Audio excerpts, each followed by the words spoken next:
Beatriz Almeida tenía 46 años y un currículum que haría temblar a cualquier ejecutivo. Era una de esas figuras casi mitológicas del mundo corporativo. Tranquila, eficiente, siempre a la vanguardia. Hasta que un sábado de noviembre, exactamente 3 años antes del día que les contaré, su vida dio un giro radical. Sufrió un grave accidente de coche al salir del edificio de su empresa, justo después de una tensa reunión sobre malversación de fondos que, según descubrió posteriormente, fue causada por su propio marido. La ironía nunca había sido tan cruel. Ese día, además de perder el uso de las piernas, también perdió la confianza en todos. Desde entonces, vive en una mansión demasiado grande y tranquila, en un barrio exclusivo de São Paulo, aislada incluso de sí misma. Al principio, intentó mantener su rutina, pero pronto se vio rechazando invitaciones, cancelando citas y despidiendo gente. Dejó de ir a la empresa, dejó que los directores se hicieran cargo de las operaciones y empezó a vivir entre su dormitorio, el consultorio médico y, curiosamente, el parque Ibirapuera. Era el único lugar donde se sentía remotamente viva, incluso sin admitirlo. Siempre iba a la misma hora, entre las 2 y las 3 de la tarde, y se sentaba bajo un árbol específico, cerca del lago. No era casualidad que fuera un lugar con sombra constante y donde nadie solía detenerse. Quería desaparecer sin desaparecer. Ese día en particular, un martes cualquiera de otoño, con el cielo despejado pero un viento frío que le azotaba la cara, Beatriz llegó al parque como siempre. Llevaba la misma chaqueta blanca de siempre, maquillaje ligero y el pelo recogido en un moño impecable. Para quienes la miraban de lejos, seguía siendo la misma mujer poderosa de antes. Pero por dentro, las cosas eran diferentes. Estaba rota de una forma que ni todos los fisioterapeutas y psicólogos adinerados podían alcanzar. Estaba allí, jugando con su móvil por costumbre, cuando oyó la voz. «Puedo hacerte volver a caminar». Fue así, de la nada. Una frase dicha con la mayor naturalidad del mundo por un niño rubio, de mirada increíblemente atenta, que debía de tener 7 años como mucho. Estaba de pie frente a ella, con una mochila de dinosaurio a la espalda y un helado medio derretido en la mano. Beatriz lo miró como si estuviera mirando a un pájaro que se le hubiera posado de repente en el regazo. No supo qué decir. Se rió. No la clase de risa de alivio, sino la que surge cuando oyes algo tan absurdo que la única reacción posible es reír. «Es usted gracioso», respondió ella, sin apenas mirarlo a los ojos. «¿Y cómo piensa hacer eso, doctor?» El chico no retrocedió, ni siquiera apartó la mirada. Simplemente extendió la mano y dijo: «Me llamo Pedro, y sé un secreto». Su tono era tan tranquilo, tan seguro de sí mismo, que Beatriz dejó el móvil y lo miró fijamente. Era un niño, sí, pero había en él una firmeza que no veía ni siquiera en los adultos con los que trabajaba en el mundo empresarial. Como si supiera cosas que nadie más sabía, como si ya hubiera vivido más de lo que su edad le permitía. «¿Qué clase de secreto?», preguntó ella, todavía escéptica, pero ligeramente intrigada. «Un secreto sobre ti», respondió él, como si fuera lo más natural del mundo. Y entonces soltó la bomba. «Sobre por qué te dejaron de funcionar las piernas». Beatriz sintió un dolor agudo en el pecho, una molestia que no era física, pero casi la desarmó. Ningún médico, terapeuta o neurólogo lo había dicho así. Todos hablaban de traumatismos medulares, inflamación, daños irreversibles, pero nadie había dicho nunca que hubiera una razón más allá del cuerpo. Antes de que pudiera decir nada, Pedro añadió: «Despediste a mi abuela hace 4 años, doña Carmen Silva». La mención de ese nombre fue como si alguien le hubiera quitado un trapo invisible. Se quedó sin aliento. Doña Carmen, una mujer de palabras dulces que había trabajado en su casa durante casi 15 años, conocía todos sus horarios y lemó. Preparaba el café exactamente como a ella le gustaba. El último recuerdo que tenía de ella era de ella gritándole, señalándola con el dedo, acusándola de robar un collar de perlas. Un collar que, irónicamente, llevaba puesto en ese momento. «¿Cómo lo sabes?», preguntó ella con la voz ya temblorosa. «Porque me lo dijo mi abuela», respondió él, sentado en el césped junto a la silla de ruedas, como si fuera algo cotidiano. «Dijo que un día te encontraría y que debía ayudarla». Beatriz tenía la garganta seca. Tragó saliva con dificultad Intentó razonar, pero no pudo. ¿Cómo podía un niño de 7 años saber tanto de ella? ¿Y por qué estaba allí, ese día en particular? Y lo más importante, ¿por qué, por primera vez en 3 años, quería creer lo que oía? Intentó mantener un tono firme. «Mira, niña, es una broma. ¿Quién te envió aquí?» Pedro negó con la cabeza. «Nadie. Solo vine porque sentí que era hoy». Y entonces, sin pedirle permiso, empezó a contarle lo que su abuela había dicho de Beatriz, de cuánto la admiraba, de cuánto siempre había hablado bien de ella, incluso después de la humillación. Dijo que había llorado mucho ese día, pero que la había perdonado en cuanto cruzó la puerta de la mansión por última vez, porque sabía que estaba sufriendo por culpa de un tal Ricardo, otro nombre que Beatriz no había oído en mucho tiempo, y que todavía le dolía como ácido en el alma. Beatriz no pudo responder de inmediato. Se quedó allí, paralizada no solo física sino emocionalmente. El nombre Ricardo seguía siendo una herida abierta que ocultaba bajo capas de sarcasmo, silencio y reuniones canceladas. Él había sido más que un esposo. Era su socio, su confidente, el hombre en quien había depositado su empresa y su corazón. Cuando descubrió que estaba malversando dinero, vendiendo sus joyas a escondidas y mintiendo descaradamente, fue como si el suelo se hubiera derrumbado bajo sus pies. Y fue esa misma semana que ocurrió el accidente. Nunca volvió a ser la misma. Y ahora, un chico afirmaba saberlo todo. «No entiendes nada, muchacho. No puedes saber por lo que he pasado», dijo, con los ojos llenos de lágrimas y el corazón latiendo desbocado.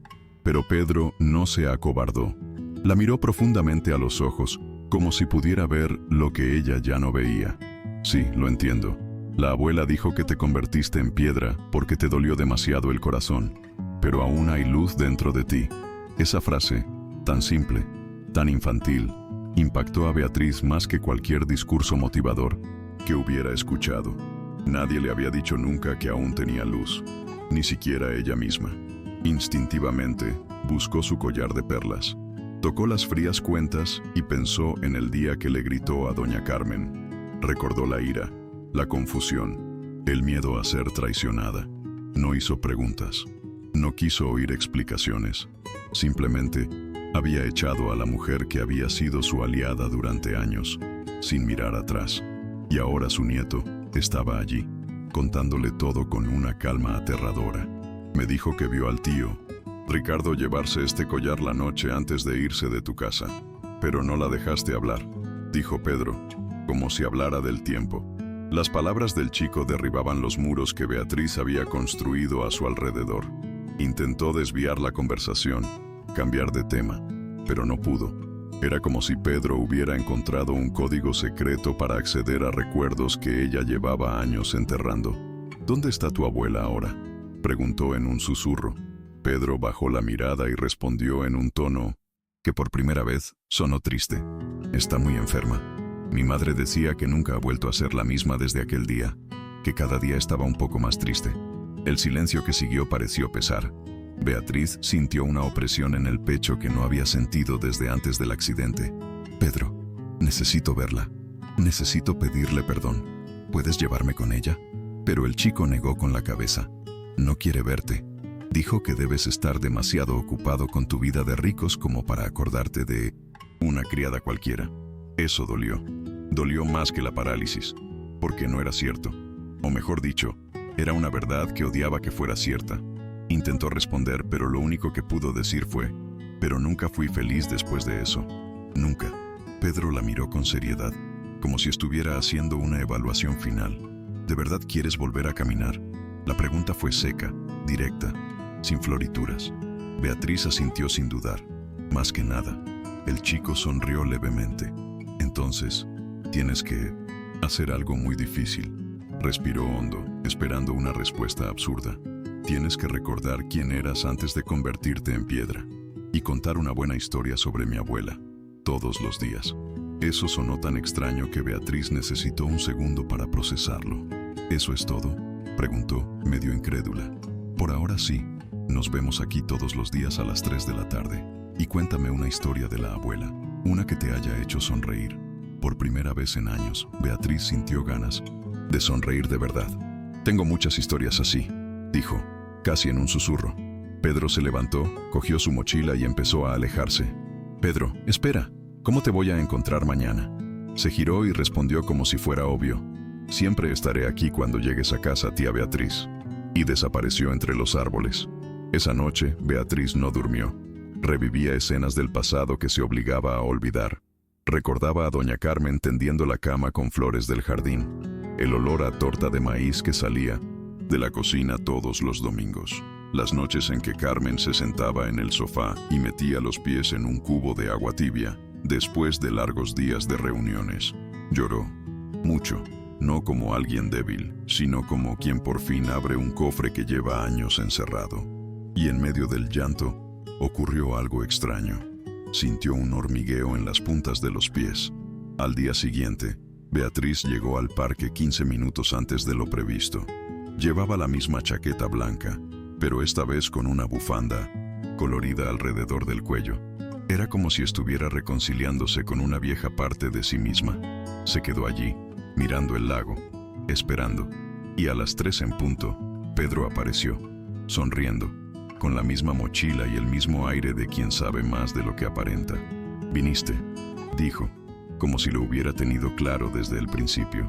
«Te dije que vendría», respondió Beatriz. Y entonces se sentó, cruzó las piernas y dijo: «Ahora cuéntame una buena historia de mi abuela». Respiró hondo. «Cuando Carmen empezó a trabajar en mi casa, yo estaba embarazada de 8 meses de Julia. No tenía ni idea de cómo cuidar a un bebé. Ella fue quien me enseñó todo. Cómo bañarla, cómo acostarla, incluso cómo elegir pañales». Pedro escuchaba con total atención, como si cada palabra fuera preciosa. Se quedaba conmigo de madrugada cuando Julia lloraba sin parar, y me decía que un niño es solo un corazón que quiere ser abrazado. Nunca lo he olvidado. Pedro sonrió, satisfecho. Mi abuela decía que eras como una hermana pequeña para ella, y creo que, en el fondo, lo eras de verdad. Beatriz se rió del comentario de Pedro. No fue una risa forzada ni cínica, sino una risa de verdad, de esas que salen de lo más profundo del estómago y te pillan por sorpresa. «Una vez le gastamos una broma a mi exmarido», dijo, sin dejar de sonreír. «El día anterior había sido grosero con Carmen, así que cambiamos la cena. En lugar de salmón a la plancha con verduras, hicimos pescado empanizado con patatas fritas. Se quedó tan desconcertado que me preguntó si estaba enferma. Pedro aplaudió, riendo. Nunca me lo dijo. Durante los días siguientes, la rutina se repitió. Siempre a las 3 de la tarde, Beatriz llegaba al parque. Pedro aparecía unos minutos después. Se sentaban en el mismo lugar. Ella contaba historias de doña Carmen, historias sencillas, pero llenas de cariño y detalles que solo alguien que las hubiera vivido recordaría. Y cada día, al final, Pedro decía: «Intenta mover las piernas». Y ella lo intentaba. Al principio nada. Luego, un ligero cosquilleo. En cierto momento, sintió que su tobillo respondía. Era sutil, casi imperceptible, pero estaba allí. Y reavivó algo que ya no reconocía: la esperanza. Robson, el chofer y cuidador de Beatriz, fue el primero en notarlo. «Se ve diferente, señora Beatriz», le dijo una tarde mientras la ayudaba a subir al coche. «¿Qué tan diferente?», preguntó ella, más relajada. Hacía mucho que no la veía sonreír así. Robson era un hombre de minatonsíntesis. Pocas palabras, pero sumamente atento. Llevaba 2 años con ella y discretamente conocía cada uno de sus silencios. Ella lo miró por el retrovisor y solo asintió, sin atreverse a admitir lo que estaba sucediendo. Una tarde, al regresar del parque, Beatriz se volvió hacia él y le preguntó: «Robson, ¿conociste a doña Carmen, verdad?» Él asintió lentamente. «Sí, la conocí. Trabajé poco tiempo con ella, pero la recuerdo bien. Era de esas personas que iluminan el lugar con solo estar ahí». Beatriz se mordió el labio inferior. «¿Y habló de mí?» Robson sonrió con un aire casi nostálgico. «Mucho. Siempre con cariño. Nunca dijo nada malo de ti. Incluso el día que se fue, solo dijo que estabas demasiado dolido para escuchar nada. Que algún día todo se aclararía». Al día siguiente, en el parque, Beatriz le contó a Pedro sobre esta conversación. Él se puso serio. «¿Ves? Te lo dije. La abuela sabía que necesitabas tiempo». Beatriz se quedó pensativa. Pero podría haber descubierto la verdad antes. Evitar tanto sufrimiento. Pedro la miró con dulzura, como solo los niños que aman de verdad pueden mirar. Tía, ¿crees que si hubieras sabido la verdad entonces, la habrías creído? Beatriz permaneció en silencio. Recordó el estado en el que se encontraba. Devastada, furiosa, ciega de dolor. Probablemente habría reaccionado de la misma manera. Y comprender esto fue como liberarse de un peso que había cargado durante 3 años. Esa noche, Beatriz tuvo un sueño extraño. Soñó que caminaba por un campo de flores y apareció doña Carmen, más joven, sonriendo y diciendo: ¿Todavía recuerdas cómo se planta? Despertó con la cara mojada por las lágrimas. Por primera vez en años, sintió ganas de ir al jardín de la mansión. Le pidió a Robson que la llevara. El jardín era hermoso, bien cuidado por jardineros contratados, pero sin vida. Todo era simétrico, perfecto, pero frío.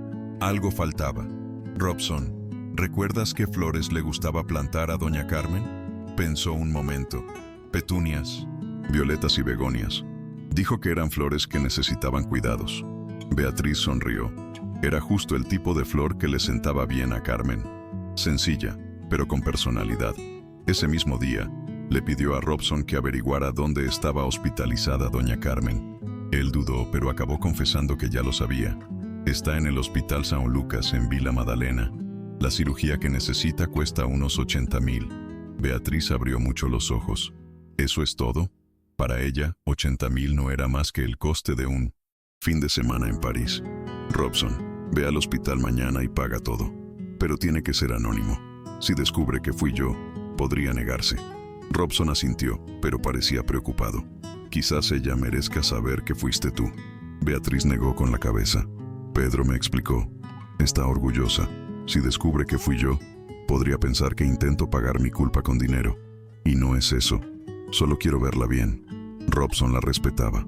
Al día siguiente, la cirugía ya estaba pagada.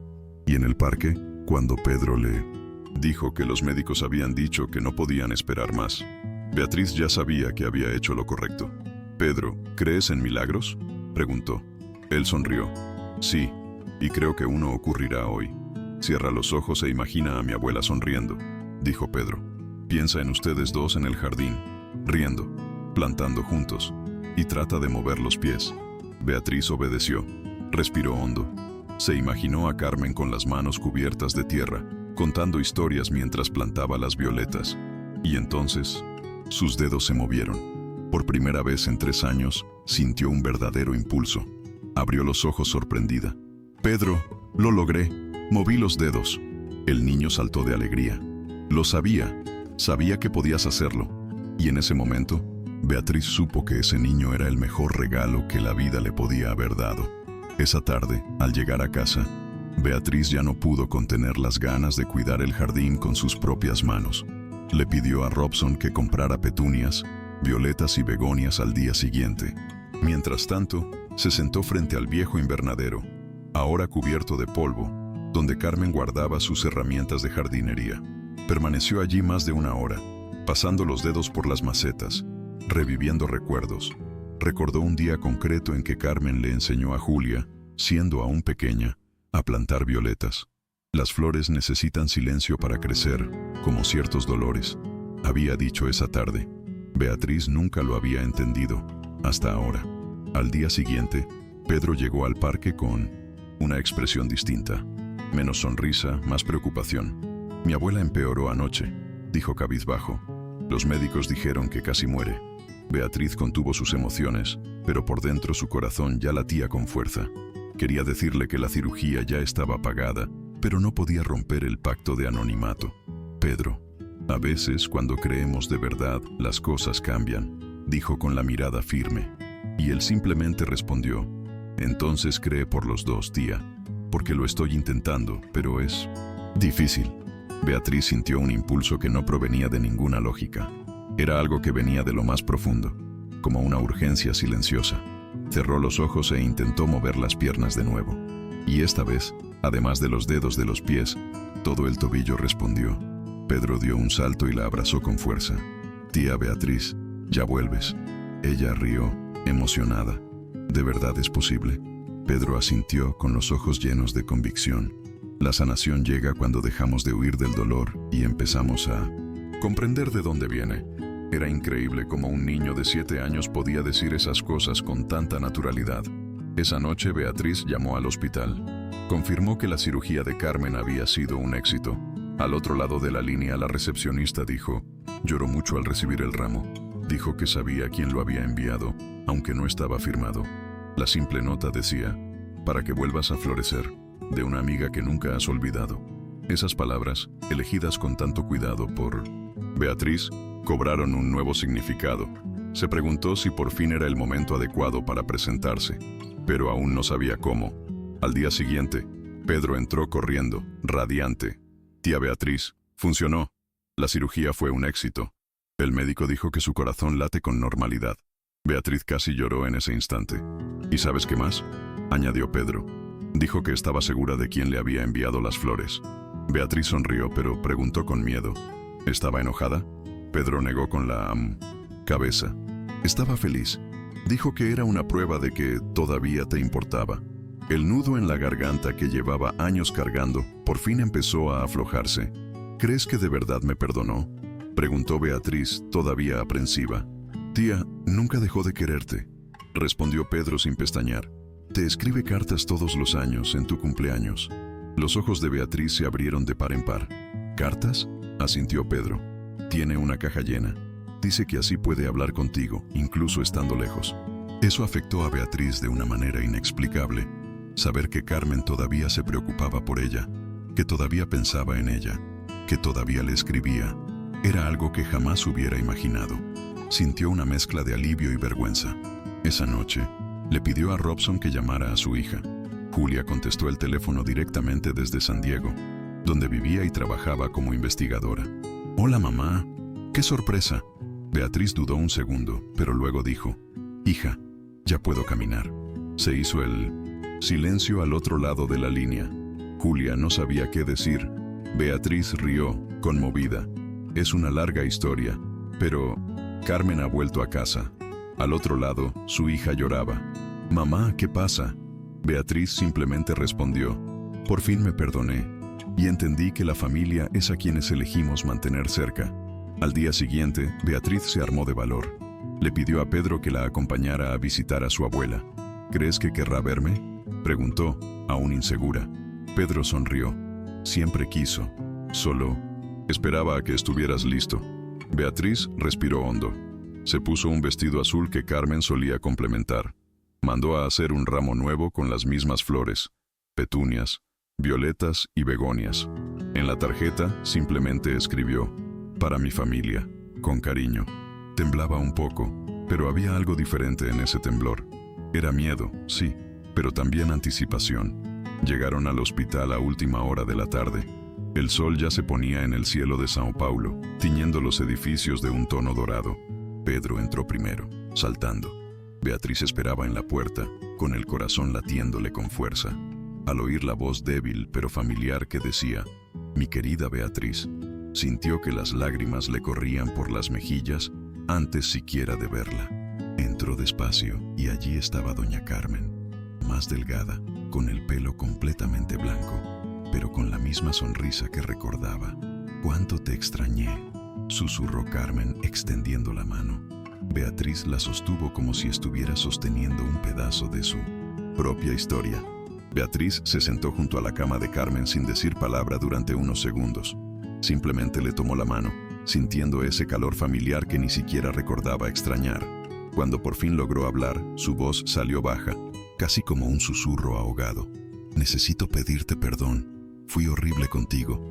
Te acusé, te humillé». Carmen le apretó la mano suavemente y la interrumpió. «Eso se acabó, hija mía. Te perdoné ese mismo día». Beatriz no pudo contener las lágrimas. El perdón que tanto anhelaba estaba allí, simple, ofrecido sin costo alguno. «Pero destruí todo entre nosotros», insistió Beatriz, casi como si no se sintiera merecedora de ese perdón. «No destruiste nada», respondió Carmen. «Te dolió. Y cuando nos rompen el corazón, lastimamos a quienes nos rodean». Lo sabía. Pedro permaneció en silencio junto a la cama, observándolo todo con ojos grandes y emocionados. Beatriz lo miró, luego a Carmen, y dijo: Él fue quien me trajo de vuelta. Me enseñó a recordar. ¿Quién era? Carmen sonrió. Sabía que lo haría. Le pedí que te cuidara, si alguna vez te encontrabas. Beatriz se sorprendió. ¿Le preguntaste eso? Carmen asintió. Siempre preguntaba por ti, así que le conté todo. Dijo que quería conocerte. Fue Robson quien sugirió el parque. Beatriz miró a Robson, quien estaba apoyado en la puerta del dormitorio con una discreta sonrisa. ¿Tú organizaste todo esto? Robson se encogió de hombros. Solo até cabos. Sabía que ibas al parque todos los días y sabía que Pedro necesitaba conocerte. El resto era cosa del destino. Beatriz soltó una suave risa, con los ojos aún llorosos. Así que eso fue todo. Todo el universo moviéndose para que yo pudiera perdonarme. Respiró hondo y volvió a mirar a Carmen. Yo fui quien pagó tu cirugía, confesó, y quien envió las flores. Carmen rió suavemente. Lo sé. Esas flores eran las mismas de nuestro jardín. Y la nota, solo tú la escribirías así. Beatriz se encogió un poco, temerosa de estar sobrepasando. ¿No estabas enojada? ¿Enojada?, repitió Carmen sorprendida. Hija mía, me salvaste la vida. ¿Cómo podría estar enojada? Fue tan simple, tan directo, que Beatriz lloró aún más fuerte. ¿Cómo podía esta mujer ser tan buena? Pedro, con su curiosidad infantil y su sabiduría precoz, se acercó. Tía, ¿puedes intentar mover las piernas de nuevo? Beatriz lo miró, luego a Carmen, y finalmente a sus propias piernas. Cerró los ojos, respiró hondo, se concentró, sintió un hormigueo familiar, y entonces, como si fuera natural, logró doblar la rodilla derecha. Carmen dejó escapar un grito de emoción. «Lo lograste». Pedro saltaba junto a la cama. Lo sabía, y Beatriz, entre lágrimas y risas, repitió: «Lo logré, de verdad que lo logré». Robson se acercó con los ojos brillantes. «Señora Beatriz, hay algo que no le dije. Los médicos dijeron que su médula espinal está prácticamente curada. Las últimas pruebas muestran que no hay nada físico que le impida caminar. Creen que su parálisis se ha vuelto emocional». Beatriz parpadeó varias veces, intentando comprender. ¿Quiere decir que mi cuerpo solo estaba esperando a que mi cabeza sanara? Eso dijeron. Y parece que tenían razón. Carmen apretó la mano de Beatriz y dijo con calma: «Un corazón herido puede paralizar el cuerpo, pero un corazón curado obra milagros». Beatriz intentó mover la otra pierna y esta vez también lo logró. Sus músculos estaban débiles, pero vivos. Con la ayuda de Pedro y Robson se puso de pie. Se tambaleó, por supuesto, pero se mantuvo. Estaba de pie. «Dios mío, estoy de pie», dijo con una sonrisa infantil. Carmen lloraba en la cama. «Mi niña ha vuelto, mi niña lo logró».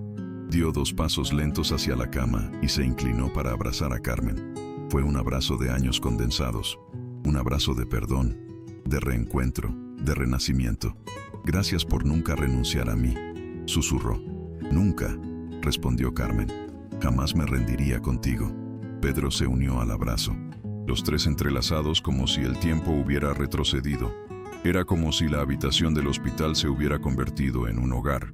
Al día siguiente, Beatriz tramitó los trámites para convertirse en la madrina de Pedro. También le pidió a Robson que iniciara el proceso de mudanza de Carmen a su casa, pero esta vez, no a la habitación de la criada. Carmen se alojaría ahora en el dormitorio principal de la planta baja, con vistas al jardín, el jardín que volverían a cuidar ellos mismos. Julia llegó de Estados Unidos unos días después. Al ver a su madre caminar de nuevo, corrió a abrazarla. Lloraron juntas. Luego, abrazó a Carmen como si abrazara a su infancia. Pedro se presentó de forma muy formal, como el responsable de la recuperación de la tía Beatriz, lo que provocó la risa de todos. Y en aquella cena, reunidos en la sala, Beatriz miró a su alrededor y sintió algo que no había sentido en mucho tiempo: plenitud. Todos estaban allí, como una familia que, aunque rota, se había reencontrado. Beatriz empezó a despertarse más temprano. A veces, incluso antes del amanecer, estaba en el jardín con Carmen, cuidando las plántulas que habían plantado juntas. Era como si cada flor replantada fuera un pedazo del pasado que se restauraba. Pedro siempre aparecía después del colegio, con su mochila tirada al descuido y una sonrisa que llenaba todo el patio. Su rutina ahora incluía risas, té de la tarde e historias inventadas bajo el sol. La casa, que antes parecía un mausoleo de 1900 recuerdos, había empezado a respirar de nuevo. Incluso las habitaciones parecían más luminosas. Robson, que lo seguía todo de cerca, se convirtió en una especie de hermano menor en la familia. Con su actitud tranquila pero siempre atenta, sabía exactamente cuándo aparecer con una taza de té o una observación ingeniosa. Fue él quien sugirió a Beatriz que transformara el viejo terreno vecino, que había comprado hacía años y nunca había usado, en algo útil. Fue Pedro quien tuvo la idea definitiva. ¿Y si ayudáramos a otras personas como te ayudaron a ti, tía? Beatriz guardó silencio unos segundos. Luego, con la mirada fija en el jardín, dijo: creo que ha llegado el momento. Así nació el Instituto Alma Viva, un centro de rehabilitación física y emocional construido junto a la casa de Beatriz, con un enorme jardín y habitaciones abiertas para que entrara el sol. El lugar fue diseñado para ser luminoso, humano y acogedor. Allí, personas con traumas, visibles o no, podían buscar ayuda sin sentirse como en un hospital. La primera en inscribirse fue Marina, una mujer de unos 60 años que, según ella, ya no creía en nada. Llegó en silla de ruedas con los ojos hundidos y el alma en silencio. Beatriz fue quien la saludó personalmente. ¿Cómo te llamas?, preguntó educadamente. Marina, respondió la mujer sin levantar la vista. ¿Crees en las segundas oportunidades? Marina soltó una risa amarga. Ni siquiera creo en las primeras. Beatriz no se inmutó. Se sentó a su lado y dijo: entonces has venido al lugar correcto. Aquí, empecemos despacio. ¿Qué?, preguntó Marina. Dime una cosa buena que te haya pasado ayer, pensó Marina, irritada. No pasó nada bueno. ¿Estás segura? ¿Te despertaste? Sí. ¿Tomaste café? Sí. ¿Te gustó? Regular. Así que son dos cosas buenas. Por primera vez Marina esbozó una sonrisa tímida.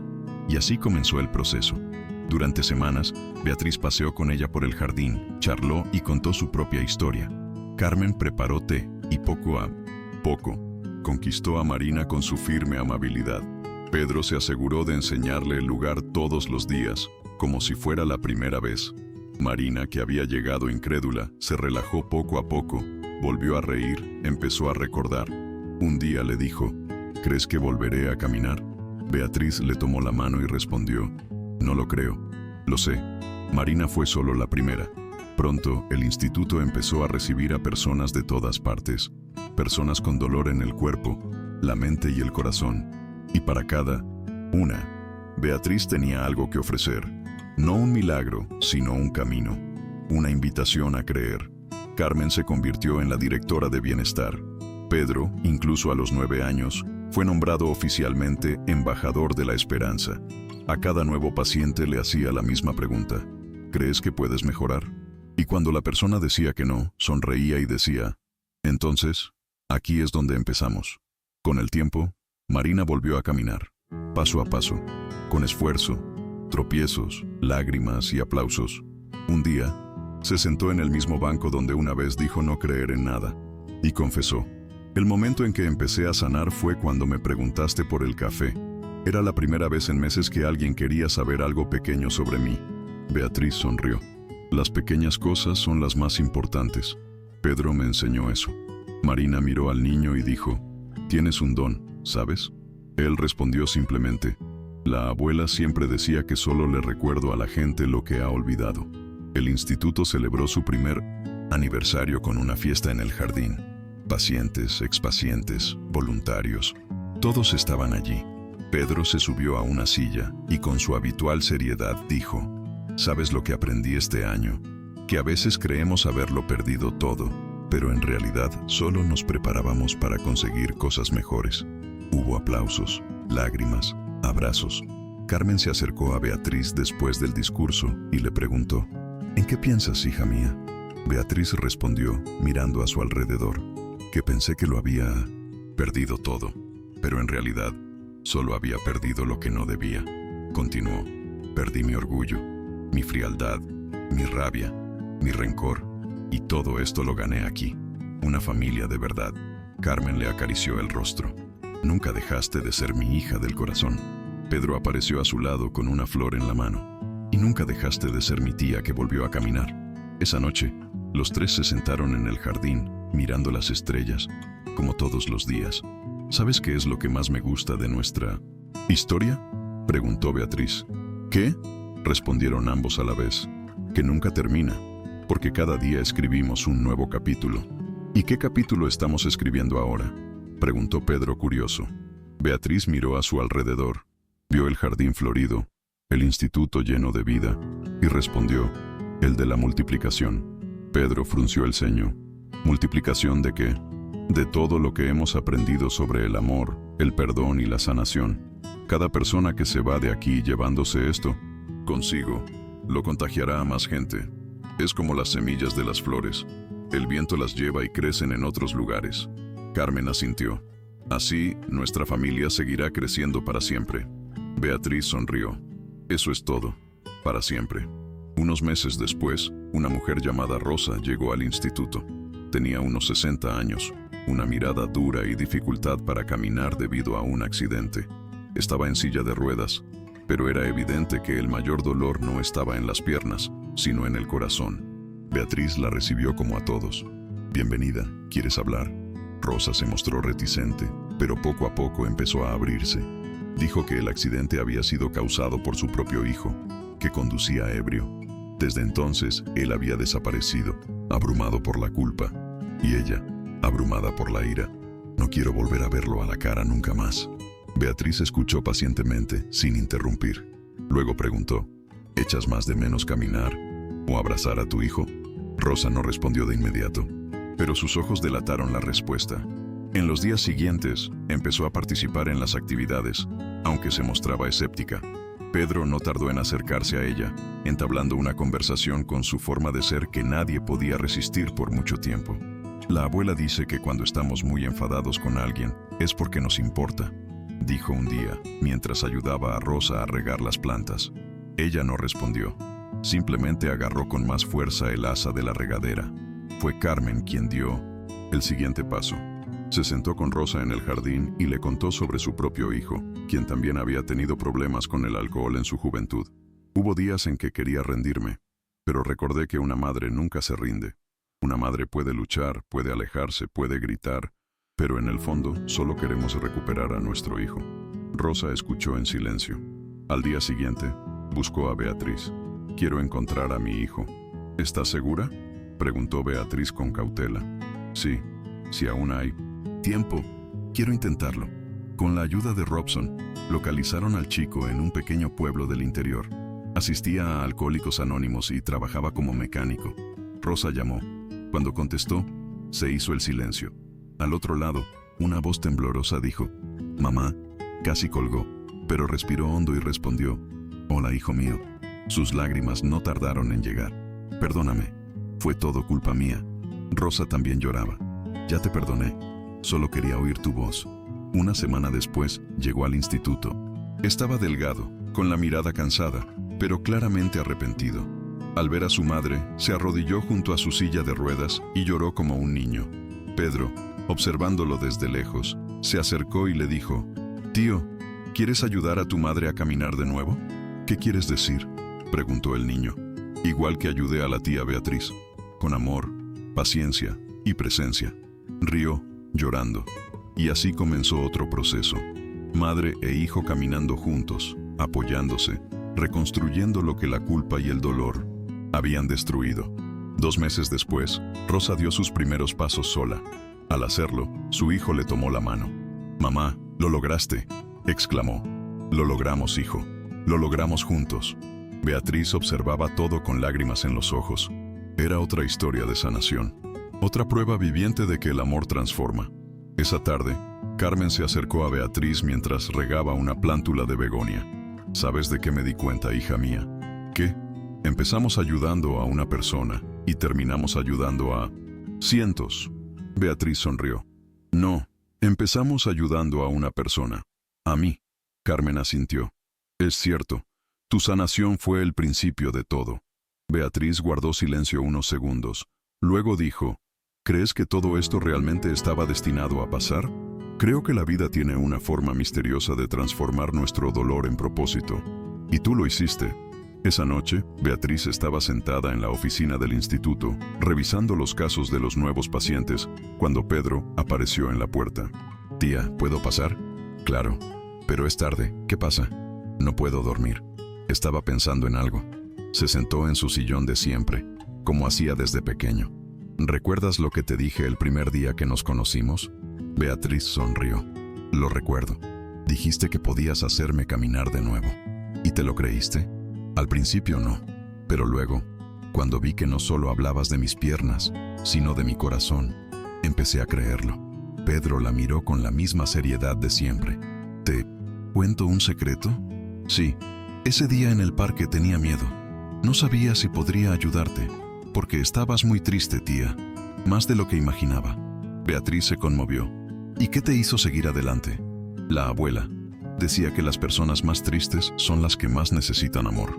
Y cuando reciben ese amor, se convierten en las personas más felices del mundo». Beatriz se levantó, fue hacia él y lo abrazó fuerte.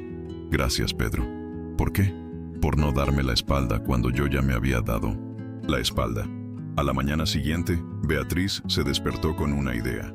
Llamado Niños Ayudando a Adultos, quería crear un programa dentro del instituto donde los niños pudieran interactuar con pacientes adultos, ayudándolos emocionalmente en su proceso de sanación. «Señora Carmen, ¿qué le parece esta idea?», preguntó emocionada. Carmen sonrió y dijo: «Me parece maravillosa. Los niños tienen una forma pura de tocarnos el alma». Pedro, emocionado, preguntó: «¿Puedo ser el primero en el programa?». «Ya lo eres», respondió Beatriz riendo. Y así nació otra rama del Instituto Alma Viva. El programa fue un éxito desde el principio. Niños de entre 7 y 12 años, entrenados con esmero, pasaron tiempo con los pacientes, jugaron, contaron historias y rieron. Y los resultados fueron inmediatos. Los adultos se abrieron más, se esforzaron más y sonrieron más. A Pedro le encantaba mostrar a los demás cómo se hace, y siempre decía que lo más importante era escuchar con el corazón. Beatriz observaba todo, con atención, feliz e impresionada. Era como si el niño hubiera nacido para esto, y en el fondo, ella sabía que realmente lo era. Un día, Pedro se acercó a Beatriz, un poco pensativo. «Tía, ¿puedo hacerte una pregunta diferente?» «Claro. ¿Qué vas a hacer cuando crezca y ya no sea una niña?» Beatriz rió. «¿Por qué piensas en eso?» «Porque cumplí 9 años el mes pasado. Pronto seré adolescente, luego adulta. ¿Y si ya no puedo ayudar como lo hago ahora?». Se arrodilló frente a él y le tomó las manos.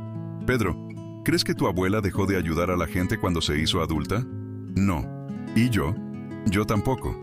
«Entonces, ¿por qué dejarías de ayudar?» Pedro parecía aliviado. «¿Así que siempre podré ayudar?» «Siempre», respondió Beatriz. «Porque tu don no está en la edad, está en tu corazón, y solo crecerá». Pasaron 5 años. Pedro, que ahora tenía 14 años, era conocido como el joven símbolo del instituto. Su historia con Beatriz se contaba a cada nuevo paciente, y su sabiduría, incluso en su adolescencia, seguía transformando a quienes pasaban por allí. Carmen, a sus 75 años, seguía activa, sonriente, cuidando del jardín y del alma de todos. Y Beatriz, fuerte, sana y llena de propósito, era ahora una de las voces más respetadas en el campo de la rehabilitación humana. En una entrevista con una revista especializada, le preguntaron cuál era el secreto del éxito del instituto. Beatriz respondió con calma: «Aquí no solo tratamos el cuerpo, tratamos a la persona en su totalidad. Entendemos que a veces la parálisis no está en las piernas, sino en el corazón. Y de nada sirve curar el cuerpo si el alma sigue herida». ¿Y cómo se cura el alma? Beatriz miró por la ventana y vio a Pedro ayudando a un nuevo paciente a caminar. Sonrió y respondió, con amor incondicional, con infinita paciencia y, sobre todo, con perdón. ¿De verdad es tan importante el perdón?, insistió la reportera. Es lo más importante. La culpa y la ira son venenos silenciosos. Te paralizan no solo las piernas, sino la vida entera. Al terminar la entrevista, Beatriz se quedó en la oficina pensando. Apareció Pedro, como siempre. «Tía, Escuché parte de la entrevista. ¿Y qué te pareció? Me pareció preciosa, pero olvidaste contarme una parte. ¿Cuál parte? Que fuiste la persona más valiente que he conocido. Beatriz rió. ¿Valiente? Pasé 3 años huyendo de todo. Pedro respondió con seriedad. No, pasaste 3 años preparándote, y cuando llegó el momento, tuviste el coraje de perdonarte, de volver a amar, de confiar. Beatriz guardó silencio, conmovida. ¿De verdad lo crees? Lo sé, porque los cobardes no construyen lugares como este. Los cobardes no convierten el dolor en propósito. Esa noche cenaron juntos, como siempre. Beatriz, Carmen y Pedro. Era el ritual que habían mantenido durante años, sin falta. Después de cenar, fueron al jardín. Carmen, mirando las flores recién plantadas, dijo: «Beatriz, ¿extrañas la vida que tenías antes?» Beatriz pensó un segundo. «No, porque ahora entiendo que la vida solo tiene sentido cuando se comparte». Pedro se levantó y se acercó a un rosal que había plantado meses atrás. «Mira», dijo, señalando, «las rosas están floreciendo». «De verdad que sí», comentó Beatriz. «Igual que nosotros», dijo Pedro. «¿Qué quieres decir?» «Nos plantaron en buena tierra, pero necesitábamos tiempo para florecer. Ahora hemos florecido, y estamos ayudando a otros a florecer también». Carmen se acercó y dijo: «Después de un largo invierno, ha llegado la primavera, y esta primavera nunca terminará», añadió Beatriz. «¿Sabes por qué?» «¿Por qué?», preguntaron. «Porque descubrimos el secreto». «¿El secreto de qué? ¿Cómo hacer que la felicidad dure para siempre?». Pedro sonrió. «¿Y cuál es ese secreto?». Beatriz los miró a ambos y respondió con firmeza: «Amamos, perdonamos y compartimos, todos los días. Y cuando lo hacemos, la felicidad nunca termina». Y allí, en ese jardín iluminado por una noche serena en Sao Paulo, 3 personas que la vida había unido por caminos improbables seguían escribiendo, cada día, una historia sin fin. Porque como dijo el propio Pedro, las mejores historias son las que seguimos viviendo. Y este era uno de ellos.